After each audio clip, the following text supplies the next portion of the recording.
Hello, my name is Angela Apps and I'm an extension educator with the University of Nebraska-Lincoln, and I work in the area of 4-H and youth development. And our category or our presentation today is Pathways to Success.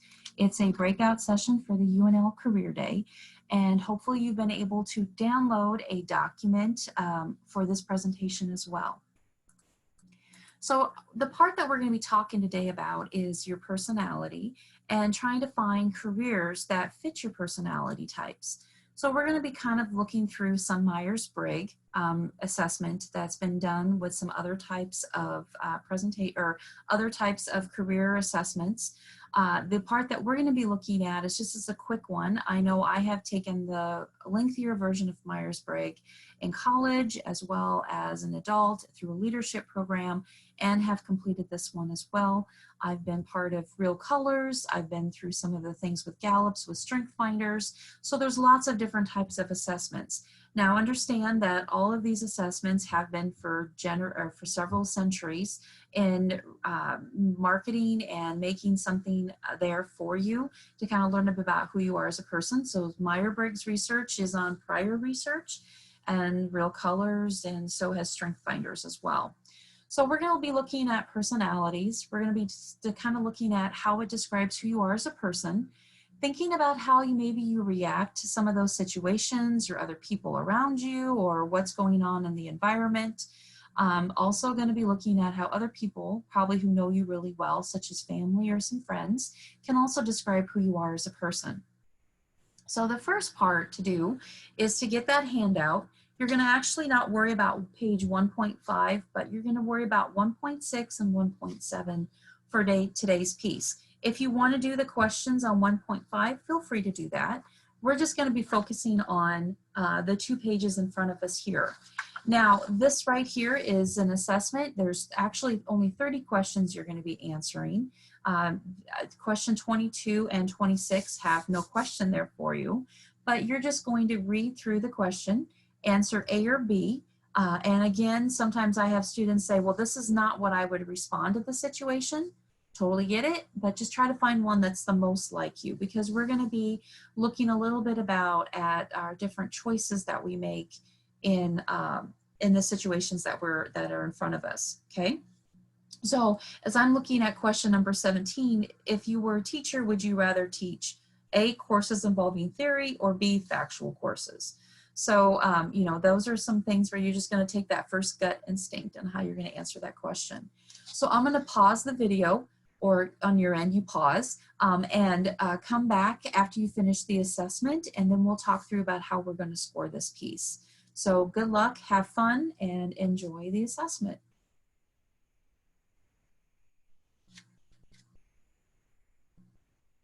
Okay, so now you should have finished that assessment, and we're going to turn to pages 1.8 to start us out.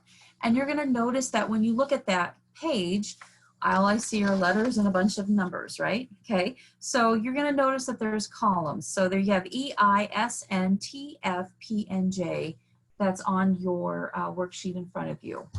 Now, if I look at that first question, I'm going to go to question number 2, because you're going to notice that I go to E, and then I look right down below, it says 2B, and if I look at I see 2A. So that tells me right away I'm going to go to question number 2.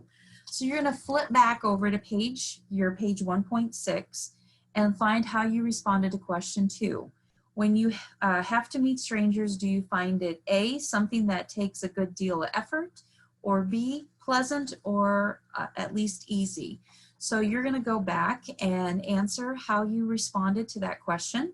So if you answered A, you're going to put a mark under the I in 2A. If you answered E, you're going to put a mark and make it 2B. Now you're going to go down to the next question, and notice it's number 5. So now I'm going to go to question 5, and it says, are you naturally rather quiet and reserved in company, or a good mixer? So go back. If you answered A, you're going to go to the I column and put a mark for 5A. Or if you answered B, you're going to go to the E column and mark 5B. Notice that now we're down to question 8. the A and the B have switched. So some of this will happen in some of the questions that you're going to be answering. But so now you're going to go to question 8. And if you marked B, you're going to put AB under I. And if you marked A, E in that column. You're going to mark the 8A, okay? So go ahead, finish that part out, and I will tell you the next step.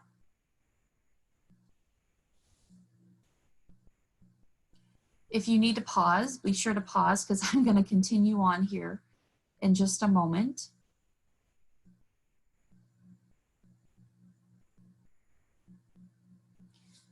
So as you have finished up your scoring, you're going to notice down at the bottom that you have E equals, I equals, S equals, and so forth.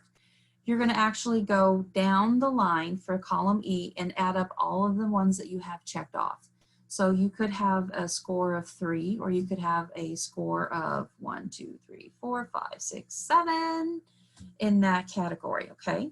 So go ahead and mark how you, or add up your score to find out which letter is larger than the other. Once you've done that, you're going to see that you can circle which letter you have and then write it off to the right-hand side of your letter combination.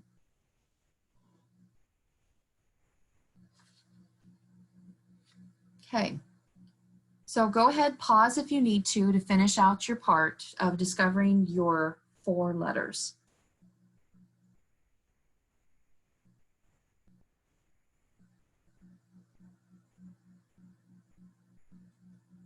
Okay, so you should have finished that out and had all that information there of your 4 letters. If you flip to 1.9, you're going to see some more information about your personality type. So you may want to mark on this sheet here of, am I tend to be more extrovert, introvert, sensory, intuitive, thinker, feeler, judger, or perceiver. Okay, so that way you can kind of see where you land.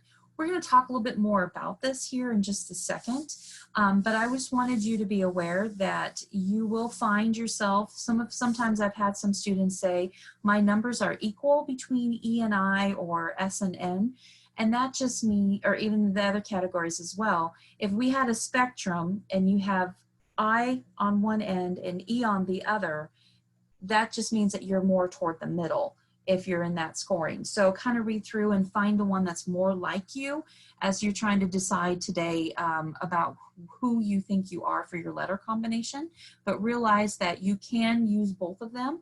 I know when I had taken the assessment years ago, my I was really strong.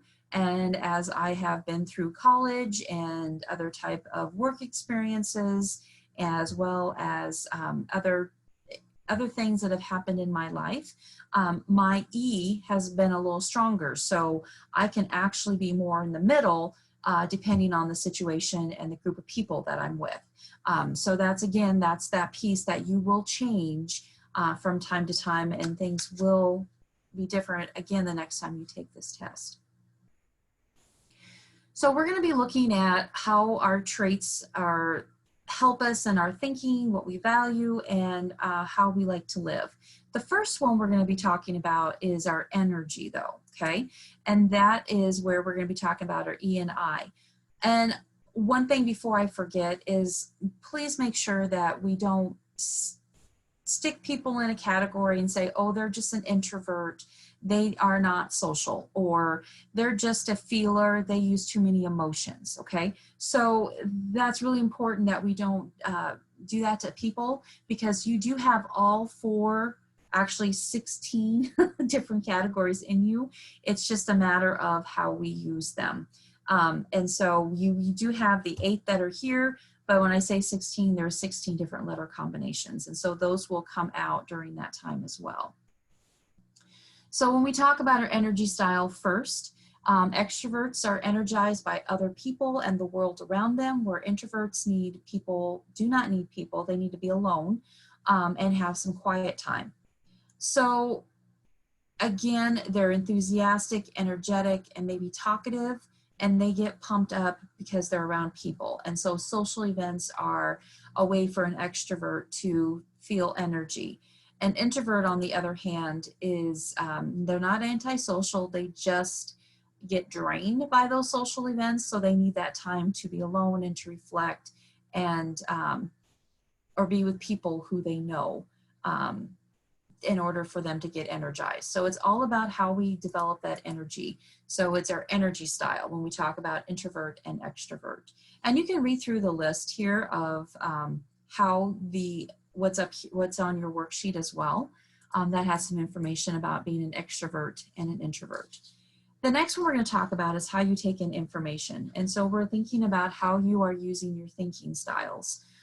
So I want you to look at this cup that's in the picture, and I want you to take a moment, write down some words. You can use the worksheets that you have provided, just the little notes off to the side of how you would describe the cup that's in the picture. Feel free to pause the video if you need to, if you're writing down some more thoughts, but we're just going to take a few seconds and have you write down some ideas.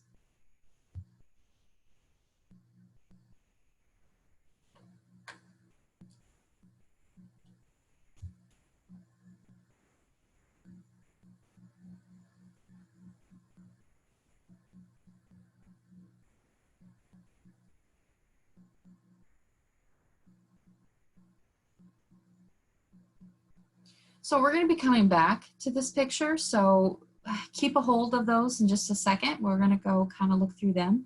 But we're going to be talking about your thinking style. So again, how you're taking in this information. So sensing versus intuitive. Sensors are very practical and factual in their thinking process, where intuitive people are more abstract and imaginative. So as I would say, the big picture. Where sensors kind of only see what's in front of them at that moment. Again, this is just something to be thinking about. Most of the time that when a sensor views this, and this would be a strong high number sensor, you're looking at maybe 3 inches tall would be a way to describe that cup.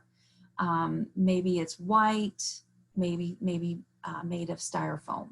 An intuitive person would say it's bad for the planet. I know it's flimsy when it's hot. It reminds me of, and that would be like a situation where you had or uses for this cup that's in front of you. So when we look at this, sensors are again very practical in how they think. They're in the present moment and what's going on around them. They're very hands-on individuals, and they're learning. Intuitive, again, are very imaginative and can think abstract ways. They like finding concepts and ideas and patterns and making connections, and they're very interested in the future and get really excited of thinking about all the different possibilities that are around them. You can look back at your list on your sheet. Again, very present-minded is a sensor, and if you look on the other side of the intuitive, it's more imaginative and see possibilities. So those are the difference between the S and the N. The other one we're going to be looking at is more of some of our values. And again, we're making decisions here of thinking and feeling. And so thinkers are very, they value their objectivity, the logic, and the competence, where feelers are more about their emotions, empathy, and relationships. So when we think about a thinker, they have, decisions are very rational. They dislike emotion. So conflict or people crying a lot, that doesn't excite them as they are in that decision-making process. So they're very tough-minded. They rather be right than popular. And so these are ones that are going to stick to their guns for different issues that are important to them. So again, they don't like the emotion around them. Where a feeler, on the other hand, uses their emotions as their guide. They do things that make them feel right. They don't like conflict. So they value compassion and empathy and want harmony when they're around other people. The next category are J's and P's. So before we move on, just to say, go back to your worksheet and you can read through some of those pieces there of your thinking and feeling. But now we're going to talk about judging and perceiving. And this is basically kind of like how we organize our environment and how you like to live. Now I'm going to ask all of you to think about your closets at home. and kind of think about what they look like, or your sock drawer, or think about your locker at school. Think about what that space looks like for you. Judgers are going to be very organized and plan ahead, and perceivers come across very flexible, open, and spontaneous. Now, I want you to realize that as a teenager, you may not have learned some of the skills to help you get organized and plan ahead. That's fine, but you will find that through school, your jobs, and so forth, you may see your judging and perceiving come out stronger, because we tend to be more spontaneous and flexible as teens in our development. So just be aware that that could change over time. But again, you're judging and perceiving. So as I said, think about that closet and so forth. So judgers, your closets are probably very organized. Your rooms are probably very clean. Perceivers, again, you may have some organization there, and it may not come across to some people that you're organized. So just be aware that that's what's going on when we're talking about our environment here. So again, they like judgers, clear rules, guidelines, stick to a plan, and can not be flexible at times, and very organized and scheduled, okay? And as a perceiver, you're very flexible and open, spontaneous, loose and unstructured environments you thrive in, and you can come across as being impulsive at times, but again, you're have trouble sticking with things, and that's just because your brain is thinking in the environment a different way. Again, you can read through some of the information that's on your worksheet in front of you there about what is a judger and a perceiver as well. Now, we have kind of looked at what our four-letter code that we have, but again, realize that there's a spectrum that we're talking about in where we're at. So you may be closer where you might be a T and an F, but you're a little stronger in the T. That's what we're talking about right now. It's just, what is that four-letter code? Because there are 16 different codes when we do Myers-Briggs, and that is because when you do all those different letter combinations, this is what you get. Now, your next pages we're going to be looking at here, but you're basically going to kind of discover what are some of those ideal careers or those strengths that you have that can help you find the choices for you to be able to be successful in your life. And there's a lot of things and a lot of factors that happen in this whole process, but this is just a way to get you started in that thinking process for your future. So if I can get the mouse to cooperate here, that's perfect. So 1.10 and 1.11, and this happens to be a list of career choices. So you may notice that through the entire experience through Career Day, maybe you attended some different sessions over the computer. I know usually when we do this face-to-face, you know, you're able to be in the room with that person. You can ask more questions if needed, but this will give you an idea. So if I happen to be an ENFJ, you will notice I'm not this category. Maybe you learned a little bit about being a I'm trying to find one that we had, travel agent. I know that one has been a category that we've had speakers for in the past. Or maybe you decide that you want to be a computer programmer. There's one here with child welfare worker or social worker. So there's some different career choices that kind of fit into this category. What I'm going to challenge you to do is to kind of think about what are some of the career choices that I haven't even thought about yet, or maybe you attended or watched some videos about those particular ones. I know whenever I talk to any of my 4-Hers or any of the students that I work with, I always encourage you to try to find ways for you to get out and find people in your community, ask them about what their career choices are, how did they get started, a lot of the stuff that you heard about Career Day, but ask some of these questions if you weren't able to figure that out as to what career you want, or if you want to look into something different that you totally didn't even think about. Again, this gives you an opportunity to kind of think about potential careers.